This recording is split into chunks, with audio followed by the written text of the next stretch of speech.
గౌరవనీయులైన సిపి గారికి నమస్కారం.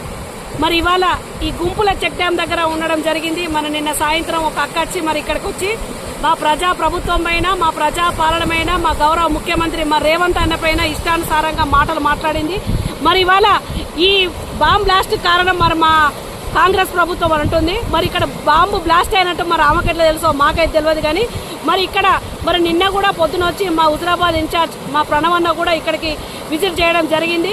ఖచ్చితంగా దీని మీద యాక్షన్ తీసుకోమని మరి గౌరవ మా మంత్రులందరికీ చెప్పడం కూడా జరిగింది.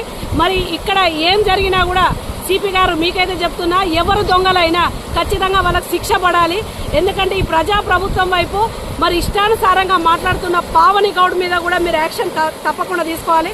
ఎందుకంటే ఇలా ప్రజా ప్రభుత్వంలో ఉంటూ మా గౌరవ ముఖ్యమంత్రి గారి మీద ఇష్టానుసారంగా మాట్లాడి బాంబ్ బ్లాస్ట్ కారణమైందని మాట్లాడింది. మరి ఆమె మరి ఖచ్చితంగా ఆమె మీద యాక్షన్ తీసుకోవాలి. మరి ఎందుకంటే మరి రైతులు ఎన్నుకున్న ప్రభుత్వం మా కాంగ్రెస్ ప్రభుత్వం. ఇలా ఇంత వృధాగా నీళ్లు పోతుంటే మా ముఖ్యమంత్రి కానీ మా మంత్రులు కానీ ఎవరు కూడా చూస్తూ ఊరుకోరు. ఖచ్చితంగా ఈ రైతులకు ఉపయోగపడి ఈ నీళ్లను తప్పకుండా దీనికి ఏదో ఒకటి అతి త్వరలోనే ఈ చెక్ డ్యాంకు ఏదో ఒక వంతెన నిర్మిస్తారు. మరి నిన్న కూడా మా అన్న వచ్చి మాట ఇవ్వడం జరిగింది. ప్రజలు ఎన్నుకున్న ముఖ్యమంత్రి గారికి ప్రజల ఎక్కడ కష్టం ఉన్నా కూడా మా అన్న వెంటనే స్పందిస్తాడు. మరి తప్పకుండా దీనికి సరిపోయేంత హామీ మా అన్న కూడా ఇచ్చిపోవడం జరిగింది. ఈమె ఎట్లయితే బాంబ్ బ్లాస్ట్ చేసిందని అన్నదో మరి ఇక్కడున్న ఇసుకను ఎట్లా మా కాంగ్రెస్ కార్యకర్తలు అమ్ముకుంటున్నారు, మా ముఖ్యమంత్రి అమ్ముకున్నాడు అంటున్నారు కదా, తప్పకుండా ఈమె మీద యాక్షన్ తీసుకోవాలి. ఇక్కడ ఇసుక మాఫియా చేసే వాళ్ళ మీద పూర్తి చర్యలు మీద తీసుకోవాలి.